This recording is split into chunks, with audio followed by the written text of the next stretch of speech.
네, 굿모닝 인포맥스 생방송으로 함께하고 계십니다. 이분 모셔서 시장 얘기 나눠봅니다. 유진투자증권 리서치센터 허재환 상무 나와 계십니다. 안녕하세요. 네, 안녕하십니까. 네, 상무님, 네. 오늘도 상무님이 내신 리포트 중심으로 이야기를 나눠볼 텐데 일단 취임 당일에 마침내 그가 온다라는 제목의 리포트를 내셨는데 취임식 보시기 이제 전에 내신 네. 건가 봐요. 마침내 그가 왔네요. 네, 맞습니다. 네, 어떻게 보셨어요? 사실 이제 그 취임 연설을 이렇게 좀 내용들을 좀 들여다봤는데 네. 그렇게 큰 서프라이즈는 없었다는 게 가장 큰 특징이었지 않았나라고 좀 보여집니다. 네. 그러니까 뭐 이민 이야기들, 그다음에 에너지 이야기들, 원래 이제 공약했었던 이야기들이 굉장히 좀 많이 나왔었던 것 같고, 물론 이제 관세 얘기가 나왔지만 사실 그 이전에 멕시코하고 그 캐나다에 대해서 25% 관세 이야기도 사실 원래 있었던 그렇죠. 이야기였고, 그래서 어떻게 보면 어제 같은 경우에는 막상 트럼프가 오면은 세상을 다 뒤집어 놓을 것 같은 약간의 걱정이 조금 있었는데 걱정했던 것보다는 사실은 좀 평온했다. 그리고 저희가 예상하지 못했던 큰 서프라이즈는 없었고, 오히려 관세 문제에 대해서는 특히 중국에 대한 어떤 구체적인 코멘트들이 별로 없었다라는 게 굉장히 좀 특징적이었지 않았나. 그래서 어제도 저희가 뭐 주가는 조금 빠지긴 했습니다만은 걱정했던 것보다는 저희 국내 시장은 뭐 조금 덜 빠졌던 것 같고, 그다음에 뭐 미국 시장은 여전히 가던 길 상승 랠리의 어떤 가던 길을 갔었던 게 아닌가라고 좀 보여집니다. 이렇게 되고 보니까 물론 뭐 이제 하루 지났습니다. 네, 네. 정말 뭐 예상보다 약하다라고 얘기하기도 너무나 짧은 기간 하루인데 일단 첫날에 굉장히 급진적인 강한 관세 관련된 행정명령이 있지 않을까라는 예상에서는 어쨌든 좀 비껴갔다. 이런 얘기를 우리가 지금 시장에서 좀 하고 있는 거잖아요. 네네. 앞으로 어떻게 될지는 아무도 모르는 건데 일단 관세라는 게 협상 카드일 것이다. 뭐 베센트가 이전에 쓴 책을 봐도 관세는 장전을 해놓은 총이다. 이런 비유가 있었잖아요. 이렇게 테이블 위에 올려놓고 쏘지는 않는. 이게 지금 현실화가 되고 있는 건가. 이런 생각도 이제 하루 만에 좀 들긴 하는데 어떤 관점으로 보고 계세요? 그게 이제 어떻게 보면 지금 현재 그 소위 말해서 트럼프 그 행정부 내에 있는 관세팀, 그러니까 관세와 관련된 여러 가지 경제 관료들의 관세와 관련된 생각이 사실은 조금씩 다릅니다. 그러니까 지금 이제 오늘 그 후보자에서 이제 그 장관으로 된 베센트 재무장관 같은 경우에는 확실히 이제 이거를 협상용으로 쓰겠다라는 거를 뭐 여러 언론들을 통해서 좀 얘기를 했었는데요. 막상 또 미국의 무역 대표부, 그러니까 이전에 로버타이저라고 해서 저희가 정말 혐오했던 그쪽에 있는 분은 보편 관세를 굉장히 좀 지향을 하고 미국에 분명히 관세 도입할 필요가 있다. 그리고 특히 중국에 대해서는 엄청난 소위 말해서 맥시미스트, 그러니까 중국에 대해서는 관세를 최대한 때려야 된다라는 걸 주장하는 사람들이 있기 때문에 사실 어떻게 보면 트럼프 정부 내에서도 관세와 관련돼서 사실 이견이 좀 있는 편입니다. 근데 이제 지금까지는 적어도 약간 협상용으로 좀 많이 더 무게를 두고 있는 게 아닌가라는 생각이 좀 들고 있고, 특히 트럼프 대통령이 취임 이전에 시진핑 주석이랑 어쨌든 통화를 하면서 특히 이번에는 중국에 대한 이야기들이 아주 구체적으로는 거의 좀 많이 빠져 있잖아요. 그래서 이런 것들이 어떻게 보면 좀 확실히 이번에는 좀 그 트럼프 대통령이 어쨌든 당선이 된 게 물가에 대한 어떤 부담 때문에 좀 그 당선이 됐다라고 본다라고 하면 어쨌든 물가를 자극할 수 있고 금리를 자극할 수 있는 여러 가지 관세와 관련된 카드들을 좀 뒤에 쓸 수도 있겠다라는 생각도 좀 할 수 있을 것 같습니다. 이 물가에 관련된 건 사실 트럼프 대통령이 지향하는 어떤 여러 가지 정책들이 지금 계획하고 있는 정책들이 물가를 다시금 자극할 거다. 겨우겨우 잡혀가고 있는 이 물가를 다시금 올라가게 할 거다라는 우려가 한쪽에 있는 상황이잖아요. 그런데 어제 얘기한 걸 보면 물가는 반드시 잡을 것이고 그쪽으로는 에너지를 수단으로 하겠다라는 의지가 좀 강한 것 같아요. 이게 가능한 얘기입니까? 사실 가능한 얘기입니다. 그러니까 사실 이제 미국의 물가 지수에서 에너지가 차지하는 비중은 10%가 조금 안 되거나 조금 넘는 정도, 이 정도로 저는 좀 알고 있는데요. 그러니까 사실 이제 큰 비중은 아닌 거죠. 그렇지만 유가라든지 에너지 비용이 높아짐으로 인해서 다른 물가 저변에 미치는 영향이 굉장히 좀 크기 때문에 사실은 에너지 물가만 잡아도 미국의 물가는 적어도 여기서 더 높아지지는 않을 가능성이 굉장히 좀 높습니다. 그래서 사실 에너지를 통해서 물가를 잡겠다라는 거는 굉장히 좀 분명히 이제 현실 가능한 이야기고요. 그래요. 특히 기업들 입장에서 봤을 때는 이제 전기료 뭐 이런 것들이 좀 떨어질 수가 있다라고 보면 오히려 기업 입장에서는 이제 비용이 주는 거기 때문에 또 좀 긍정적일 수가 있습니다. 그래서 에너지를 통해서 물가를 잡겠다라는 방향을 잡은 거는 오히려 이제 기업들 입장에서 특히 이제 약간 비용 부담이 큰 테크 기업들보다는 넌 테크 기업들한테 조금 더 수혜가 있을 가능성이 높고 이런 부분들이 어제도 다우지수가 나스닥 지수보다는 조금 더 강한 모습을 나타냈었던 이유가 아니었나라고 좀 볼 수 있을 것 같습니다. 주가 얘기해 주셨으니까 어제 러셀도 상대적으로 좀 많이 뛰었거든요. 이것도 상관관계가 있을까요? 아, 그렇습니다. 네. 그러니까 어떻게 보면 지금의 미국의 주식 시장을 주도를 하고 있던 건 역시 테크 기업들인데 네. 테크 기업들은 사실 엄청난 규제를 하지 않으면 원래 갔던 길을 그냥 갈 겁니다. 그리고 뭐 오늘 아침에도 뉴스 나온 것처럼 미국이 AI와 관련해서 계속 투자를 할 거기 그렇죠. 때문에 뭐 IT 기업들, 테크 기업들, AI 기업들은 여전히 원래 갔던 길을 그냥 갈 건데 오히려 이런 정책들이 나오면서 물가를 잡아주고 전기료를 잡아주고 이렇게 했을 때 좀 더 수혜를 많이 받을 수 있는 거는 큰 기업들 그리고 원래 좋았던 기업들보다는 비용 부담이 크거나 비용을 스스로 이렇게 줄이기 쉽지 않은데 이제 정부의 어떤 정책을 통해서 수혜를 받을 수 있는 기업들이기 때문에 오히려 그런 측면에서 미국의 중소기업들이 조금 더 수혜를 많이 받을 거에 대해서 주식시장이 베팅을 했다 이렇게 볼 수 있을 것 같습니다. 앞서서 말씀해 주신 것 중에서 이 첫 날부터 강하게 했던 두 가지 축이 대표적으로 있다면 이제 이민과 에너지 쪽인데요. 뭐 비상사태까지 선포를 하고요. 이민 쪽은 에너지 쪽이 물가를 잡는 쪽이라면 강한 이민 정책, 그러니까 추방하고 못 들어오게 하고 뭐 담벽을 쌓고 이런 일들은 임금을 끌어올리고 이건 물가를 올리고 이런 작용을 할 것이다라는 얘기가 있잖아요. 이쪽은 또 어떻게 봐야 될까요? 네, 맞습니다. 사실 저희가 분석하기로는 관세도 영향을 미치긴 하지만 네. 사실 미국 내 물가를 직접적으로 자극할 수 있는 것은 역시 이민 정책입니다. 그러니까 이제 미국의 여러 산업들에서 이민자가 전체 고용에서 차지하는 비중이 다 다른데요.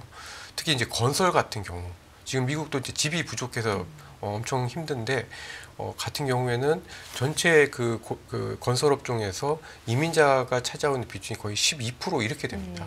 평균적으로는 한 5% 정도가 되게 되는데 따라서 이민자를 다 추방을 한다거나 아니면은 새로 신규 이민자를 못 받게 되면은 분명히 이제 그 임금 상승 압력이 생기거든요. 네. 근데 어저께 나온 뉴스들을 보면은 안에 있는 사람들을 이렇게 쫓아 보내는 그런 것보다는 불법으로 이렇게 들어오는 것들을 이렇게 막는 쪽으로 정책들이 좀 더 강화가 되고 있기 때문에 사실 그렇다라고 하면은 여기서 더 임금 상승 압력이 더 커지진 않을 수도 있을 것 같다. 그러니까 걱정했던 일들은 의외로 안 일어날 것 같다라는 약간은 좀 안도감을 줬었지 않았나라고 좀 볼 수 있을 것 같습니다. 아직은 너무나 짧은 시간이지만 어쨌든 지금 나온 상황들만 보면 걱정했던 것보다는 좀 완화된, 누그러진 뭐 이런 네, 것들이 그렇습니다. 좀 나오고 있다. 그러면 물가도 올라가는 요인들이 있고 어느 정도 내린 뭐 에너지 같은 이런 정책들이 있는데 이게 상쇄가 돼서 어느 쪽에 좀 더 힘을 발휘할까 생각을 해본다면 그러면 좀 안정될 쪽에 상무님은 지금까지 들어보면 좀 생각을 하고 계시는 겁니까? 아, 네, 그렇습니다. 네. 네, 그래서 전체적으로 미국은 물론 이제 트럼프의 정책들이 서로 이제 상반되기 그러니까요. 때문에 이거를 좀 해석해내기가 쉽지 않고 또 뉴스에 따라서 여러 가지 좀 변동성이 좀 크긴 하겠습니다만은 전체적으로 보면 지금까지 하루이긴 합니다만은 미국은 그래도 전체적으로 이렇게 물가는 더 높아지진 않는 선에서 좀 잡을 거다. 그러면 전체적으로 이제 금리는 여기서 더 높아지기보다는 전체적으로 좀 고점을 좀 봤을 가능성들이 좀 있고 뭐 그렇다라고 하면 미국 기업들의 어떤 상황들 특히 이익 같은 경우에는 꾸준히 조금씩 더 좋아지는 형태 이렇게 좀 되면서 전체적으로 이제 미국의 경제도 어떤 지금까지 이제 많은 분들이 예상을 했던 소프트 랜딩의 어떤 범위 내에서 벗어나지 않고 주가도 여기서 막 엄청 급등을 하진 않는다고 하더라도 꾸역꾸역 우상향하는 흐름들을 좀 유지해 나갈 수 있지 않을까라는 생각들을 좀 해볼 수 있을 것 같습니다. 우리가 흔히 허니문 효과라고 하고 허니문 기간이라고도 뭐 얘기를 하는데 이걸 통상 상문이 한 100일 정도로 보나요? 몇 개월로 봅니까? 보통 100일로 보는데요. 100일, 네. 100일이 중요한 이유는 네. 대부분의 많은 정권들, 많은 이제 미국의 행정부에서 새로 집권했을 때 100일 내에 그 정권의 색깔이 엄청 잘 드러나기 때문에 이 100일이라는 것들을 많이 보게 되는데 이번에도 아마도 이제 100일 동안에 이제 트럼프 행정부의 2기의 행정부에서 많은 정책들을 쏟아낼 텐데 1기 때 그러니까 지난 바로 직전에 어떤 그 바이든 정부 때보다는 아직까지는 좀 덜하긴 합니다만은 그때는 이제 코로나라는 특수한 상황이 있었고 네. 지금은 그렇지는 않습니다만은 어쨌든 많은 정책들이 드러나고 있는데 드러나고 있는 거에 비하면은 저희가 이제 걱정했던 일들은 아직까지는 좀 나오지는 않고 있다 이렇게 볼 수 있을 것 같습니다. 그렇다면 이제 걱정하는 일이 아직은 안 나온다라는 말씀을 반복적으로 해주시는데 이제 하루 지났잖아요. 그러면 우리가 걱정하고 있는 일이 나온다라고 하면 그럼 뭐가 될까요? 대표적으로 생각할 수 있는 건 고의로 관세입니까? 예, 역시 관세입니다. 그러니까 이제 그 관세라는 게 결국은 이게 뭐 점진적으로 오른다고 하더라도 관세가 오른다라고 하면은 사실은 사람들 입장에서 물건값이 오르는 거기 때문에 먼저 물건을 사뒀다가 그 다음에 정책들이 어떻게 되는지를 보고 나중에 의사결정을 하기 때문에 대체로 보면은 기업들 같은 경우에는 투자 의사결정이 지연되는 효과가 있습니다. 그래서 사실 2018년, 2019년에도 한창 그 미중 그 관세 갈등이 있을 때는 기업들이 투자를 미뤘고 그래서 약간의 시차를 두고 그러니까 감세 때문에 미국 경제가 좋았던 약간의 기간들을 빼면은 그 이후에 미국의 제조업 경기, 그다음에 미국의 투자가 줄었었거든요. 그래서 사실은 근데 이제 지금 상황에서 냉정하게 보면은 미국이 재정을 늘리기가 되게 쉽지가 않잖아요. 그래요. 어떤 상황입니까? 그러니까 특히 이제 미국의 재정 적자 같은 네. 경우에는 트럼프 1기 때는 GDP 대비 재정 적자가 한 3% 정도였는데 지금은 거의 7%대. 네. 재정 적자가 너무 많이 늘어나 있고 부채도 늘어나 있고 또 금리나 물가가 굉장히 좀 높아져 있기 때문에 사실 쉽게 관세를 건드릴 수 있는 상황, 그러니까 감세를 건드릴 수 있는 상황은 아니다라고 좀 보는 거죠. 그리고 트럼프가 얘기했었던 관세는 보편 관세를 얘기를 많이 했고 감세는 지난 이미 세금이 내려져서 21%였던 거를 15%로 내린 거기 때문에 어떻게 보면 감세의 폭과 정도는 좀 덜한데 관세는 그 트럼프의 공약대로만 보면 훨씬 더 광범위하고 높거든요. 그래서 사실은 이제 그냥 교과서적으로만 봤을 때에 앞으로 나올 수 있는 정책들은 관세에 대한 어떤 부정적인 효과가 조금 더 큰 것 같습니다. 그래서 제가 생각할 때는 아마도 지금 첫날이기 때문에 조금 괜찮긴 하지만 그래도 여전히 허니문이라고 하기에는 뭐 아주 주가가 급격하게 올라가기는 쉽진 않을 거다. 그리고 관세가 정책이 나오게 되면은 아무래도 주식시장은 조금이라도 타격을 받을 가능성들이 좀 있지 않을까라고 좀 보여지고 대신에 이러한 어떤 그 관세와 관련된 것들이 계속되기보다는 그거를 시간을 두고 그 다음에 이제 감세에 대한 이야기가 나오면 점진적으로는 이제 불확실성이 완화되는 형태가 좀 되지 않겠는가 이렇게 예상을 하고 있습니다. 지금 전반적으로 미국 내에서는 세금을 줄여주고 감세를 하고 외부에서 관세를 통해서 더 걷어와서 미국을 잘 살게 만들겠다. 단순하게 보면 이제 이건데 2017년, 2018년의 상황과는 좀 다른 상황이 있다. 뭐 재정도 그렇고요. 네. 뭐 이런 부분을 지금 말씀해주고 계시고 허니문을 굉장히 폭발적인 성장 쪽으로 그러니까 주가 상승 쪽으로 기대하기에는 관세 불확실성도 여전히 좀 있어서 약간은 보수적으로 봐야 된다라고 말씀해 주시는데 지금 실적 시즌이 이제 시작이 되고 있는 상황이잖아요. 지금까지 근데 실적만으로 놓고 봤을 때는 또 나쁘지 않은 성적을 계속 내고 있습니다. 네, 그렇습니다. 네. 그러니까 이제 보통 미국의 실적 시즌이라고 했을 때 가장 큰 포문을 여는 건 이제 은행인들인데요. 그렇죠. 이번에 저도 깜짝 놀랐는 게 뭐 시티나 뭐 뱅크 오브 아메리카나 실적이 뭐 작년 대비해서 거의 2배 가까이 이제 오르니까 미국 기업들의 실적들, 특히 은행들의 실적이 좋다라는 거고, 은행들이 실적이 좋은 이유는 물론 뭐 트레이딩이라든지 뭐 이런 것들도 있긴 합니다만은 기본적으로는 금리에 따른 어떤 대출 수요가 좋다라는 건데, 이거는 은행들뿐만 아니라 다른 기업들의 어떤 성장에 대한 어떤 기대 이런 것들이 좀 남아 있다는 의미이기 때문에 전반적으로 이번에 미국의 실적 시즌은 또 한 번 괜찮을 가능성이 좀 높고, 그래서 이런 것들이 트럼프와 관련된 여러 가지 정책적인 불확실성들이 있음에도 불구하고 미국 시장은 그냥 자기 갈 길을 또 좀 갈 수 있는 그런 배경이 좀 되지 않나라고 좀 보여집니다. 그렇군요. 그렇다면 지금까지 이 미국 시장을 주도했던 건 사실 뭐 은행주도 말씀해 주셨고, 은행주도 상당히 요즘에 좋은 실적을 내면서 주가 흐름도 좋고, 뭐 웰스파고 분석도 미증시에서 승자는 은행주가 될 것이다, 대형 은행주가 될 것이다, 이런 긍정적인 의견 나오고 있지만, 전반적으로 심리를 굉장히 좋게 만들어준 건 이 AI를 필두로 한 빅테크라고 네. 해도 지금 과언이 아닌 상황인데, AI 쪽의 성장세 이쪽 부분은 최근의 흐름 어떻게 감지하고 계세요? 제가 이제 AI 쪽은 비싼 게 아닌가라는 걱정들 좀 많이 계속 하긴 그 했는데, 논란이 있죠. 네. 제가 어떤 자료를 보니까 스탠포드 대에서 AI 인덱스라는 그 보고서가 있었습니다. 그러니까 이제 이거는 이제 국가별로 얼마나 이제 민간 기업들이 AI 투자를 많이 했는지를 이제 그 국가별로 이제 분류를 한 자료였는데요.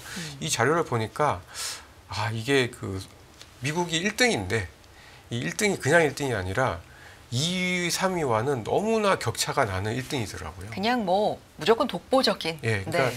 2등이 중국이거든요. 네. 중국도 이제 AI 투자 많이 하고 인공지능 투자 많이 하니까요. 근데 재작년 같은 경우에 보면은 거의 10배입니다, 10배. 그러니까 중국이 엄청나게 이제 인공지능 투자를 많이 한다고 하지만 미국의 기업들이 투자하는 거에 10분의 1밖에 안 된다는 거예요.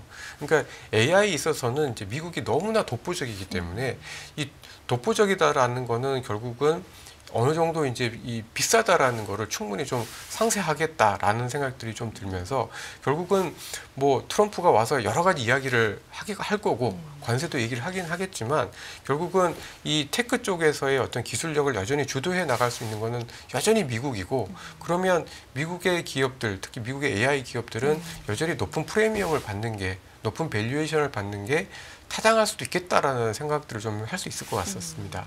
그래서 결국은 AI 쪽은 여전히 미국이 주도를 할 거고, 뭐 여러 관세라든지 이런 거에도 불구하고 AI 투자는 지속이 될 가능성이 높기 때문에, 어떻게 보면 뭐 트럼프가 이제 됐기 때문에 약간 그동안엔 좀 좋았던 트럼프 수혜주 어떻게 해야 되지라는 고민들을 할 수가 있을 텐데, 그런 고민들 내려놓고 일단은 뭐 꾸준히 좀 좋아질 수 있는 AI 쪽에 대한 투자는 여전히 좀 유망하다, 이렇게 좀 보여집니다.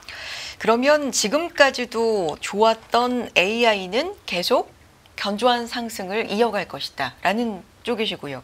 그럼 트럼프 1기와 비교해서 좀 그동안에 바이든 정부를 거치면서 저평가됐는데, 이제는 좀 기대해 볼 만한 그런 산업도 있을까요? 그러니까 이제 그런 산업을 네. 미국에서는 찾기가 그렇게 쉽지는 않을 그래요. 것 같습니다. 그러니까 물론 이제 미국에서도 보면은 소위 말해서 성장주들 같은 경우에는 멀티플 밸류에이션이 굉장히 높은 편이고요. 소위 이제 가치주라고 하는 전통 산업들 같은 경우에는 거의 뭐 PER이 10배 미만입니다. 그러니까 10배 미만이면 저희랑 큰 차이가 안 나는 거거든요. 그렇죠. 그래서 그쪽에 대한 기대들을 좀 할 수가 있고, 일부 산업들 중에서 예를 들면 뭐 천연가스나 뭐 전력 유틸리티나 특히 에너지와 관련돼서 같이 갈 수 있는 산업들은 좀 좋아지긴 하겠습니다만은 지금 여전히 미국에서도 이게 주도할 수 있는 산업은 IT나 테크 산업의 가능성이 높다라고 좀 보여지고, 반면에 이제 저희 한국 같은 경우가 그 트럼프 1기에 비해서 좀 터무니없이 밸류에이션이 많이 낮아져 있는 산업들이 있고, 주로 이제 저희 한국에서는 지금 성장성이 없다고 할 수 있는 내수 산업들, 그 다음에 중국과 관련된 어쨌든 소재와 관련된 산업들, 이런 산업들이 굉장히 많이 지금 밸류에이션이 좀 떨어져 있는데, 오히려 미국과 중국 간의 어떤 갈등이 더 증폭되지만 않는다라고 하면은 사실은 좀 그런 산업들 같은 경우에 많이 떨어져 있는 산업들 같은 경우에는 좀 그래도 저희가 관심을 가져볼 필요가 있지 않을까. 뭐 예를 들면 특히 중국의 소비와 관련된 산업들, 이런 산업들 같은 경우에는 좀 관심을 그래도 가져도 될 타이밍이 좀 온 것 같다. 이렇게 좀 보고 있습니다. 중국 소비 관련된 거 말씀해 주셨으니까 이것은 미중 간의 갈등이 좀 격해지지 않는다라는 전제까지 말씀해 주셨고 또 추가적으로 상승할 만한 어떤 조건은 뭐가 있을까요? 중국 쪽의 경제를 좀 봐야 될까요? 네. 근데 저는 네. 오히려 미국과 중국 간의 갈등이 세져도 소비주들은 가능하다라고 좀 보여지는 게요. 우리나라 기준. 예, 네. 왜냐하면 예를 들어서 관세를 막 때리면 그것 때문에 이제 경제적인 타격이 있을 것 같으면은 중국 정부가 또 부양을 좀 더 세게 할 거거든요. 그러면 거기에 따른 어떤 소비 부양의 효과들이 뭐 예전만큼은 아니겠습니다만은 점진적으로 좀 올 수 있다라고 좀 보여집니다. 그래서 오히려 지금 정도가 중국에 대해서도 약간은 좀 관심을 가져볼 만한 타이밍이 좀 온 것 같다. 그러니까 물론 전체적인 글로벌 주식시장에서 주도는 미국이 할 거고 AI가 하겠지만 그 어떤 관세 여부와 관계없이 또 저희가 이제 2018년, 2019년에는 중국도 그렇고 저희도 그렇고 그냥 준비 없이 이제 이 관세라는 어떤 매를 너무 그냥 벌거벗은 채 맞았다라고 하면 지금은 중국도 어느 정도 대비를 하고 있고 저희 한국도 어느 정도 가격이나 이런 부분에 있어서 많이 내려오면서 대비를 어느 정도는 좀 하고 있는 상황이기 때문에 오히려 이제 그런 산업들 같은 경우에는 관심이 가능하다. 그래서 중국과 관련된 산업들에 대해서 오히려 조금 더 관심을 가져볼 만한 타이밍이 아닌가 이렇게 좀 보여집니다. 오히려 역발상인데요. 네. 더 때린다면 그에 맞는 어떤 부양책이 더 강하게 나올 수 있다. 그렇다면 수혜를 받는 우리 뭐 소비주 같은 경우에는 좀 관심을 가져볼 만하다.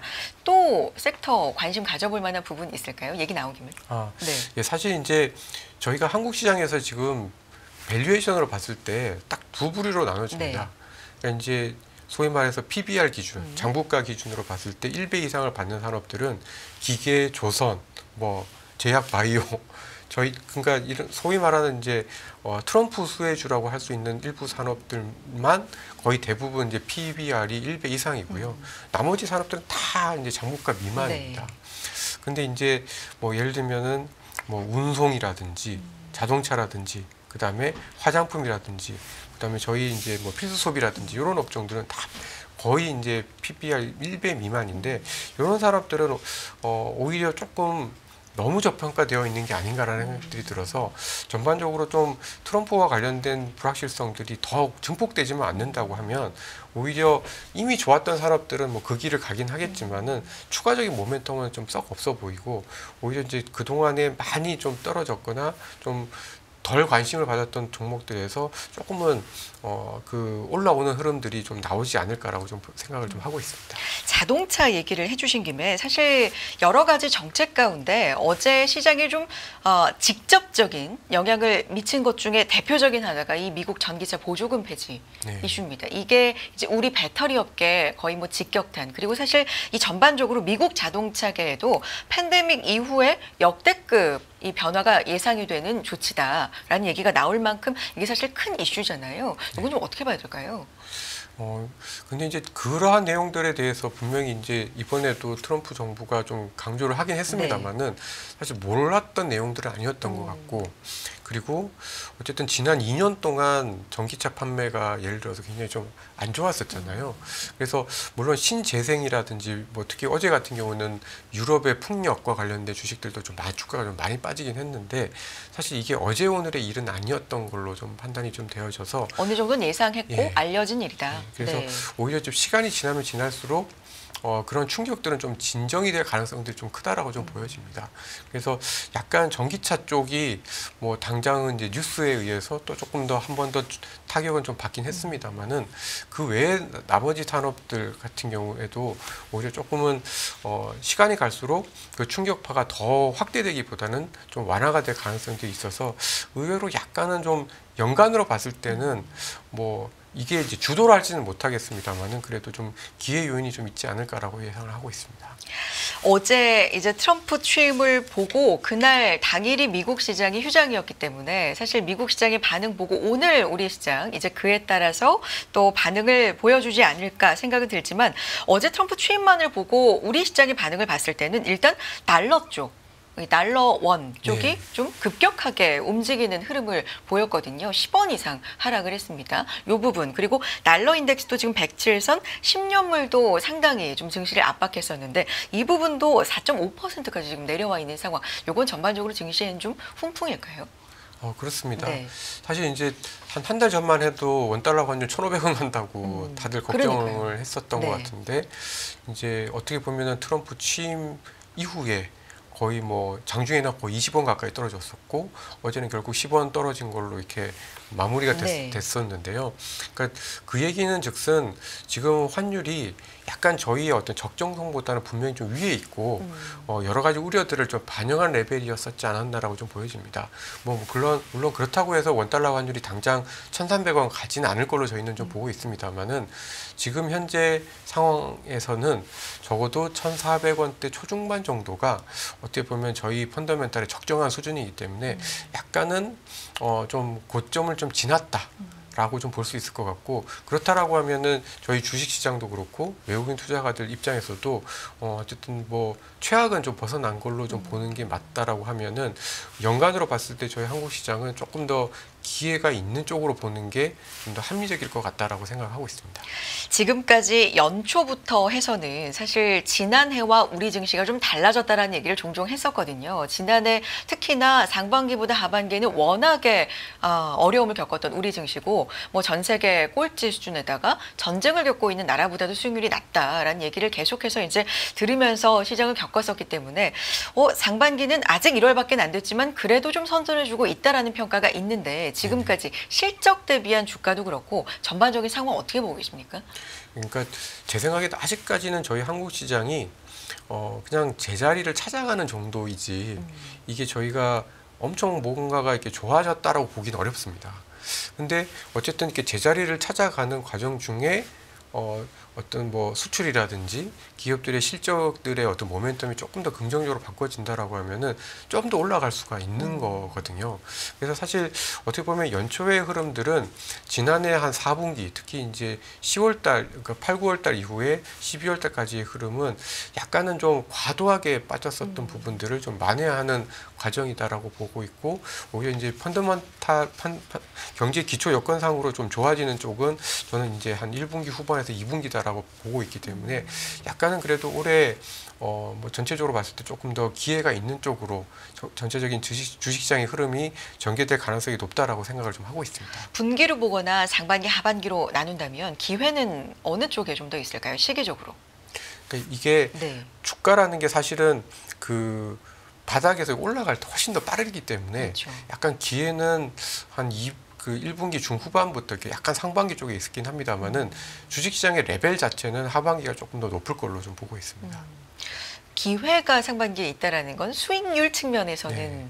그렇다는 말씀이시고 레벨 자체는 하반기가 조금 더 높을 것 같다라는 말씀이십니다. 근데 전반적으로 시장 자체에 지난 연말과 비교해서 아주 크게 달라졌다라기보다는 이게 저평가되는 게 워낙에 많다라는 인식 때문입니까? 이유가 뭐예요? 그러니까 저희가 이제 그 실적하고요 주가를 네. 상대 강도로 이렇게 좀 비교를 네. 좀 해 가끔씩 저는 이제 하는 분석을 좋아합니다. 그러니까 미국 시장이 비싸다 하지만 미국 시장이 올라가는 데는 다른 평균적인 그 글로벌 기업들의 어떤 실적이 이익이 늘어나는 거에 비해서 훨씬 더 빨리 늘어나기 거를 미국의 주가가 많이 반영한 측면들이 있고 반대로 이제 저희 한국 시장처럼 부진할 때, 그다음에 중국 시장이 부진할 때를 보면은 확실히 저희 한국 기업들의 이익에 대한 어떤 기대치가 세계 평균에 비해서 못 미칠 때가 되게 많거든요. 근데 작년 같은 경우에는 특히 작년 8, 9월 달 이후로 보면은 분명히 저희가 실적에 대한 기대치가 조금씩 떨어지고 있는 건 맞는데 그거에 비해서 주가가 좀 많이 떨어졌습니다. 과도했다. 예. 네. 그래서 이게 그래서 올해 들어서부터는 그 괴리들을 조금씩 만회를 하고 있는데 아직까지 그 괴리가 굉장히 많이 벌어져 있기 때문에 조금 더 이러한 부분들에 있어서 괴리를 줄여갈 수 있는 그러니까 어떻게 보면 지금의 저희 한국 시장은 악재에는 조금씩 그 둔감해지고 호재에는 약간씩 이제 좀 예민해질 수 있는 그런 모습으로 좀 바뀌어가고 있는 게 아닌가라고 좀 보여집니다. 알겠습니다. 오늘 여기까지 듣도록 하겠습니다. 유진투자증권 리서치센터의 허재환 상무와 함께 이야기 나눠봤습니다. 오늘 말씀 상무님 고맙습니다.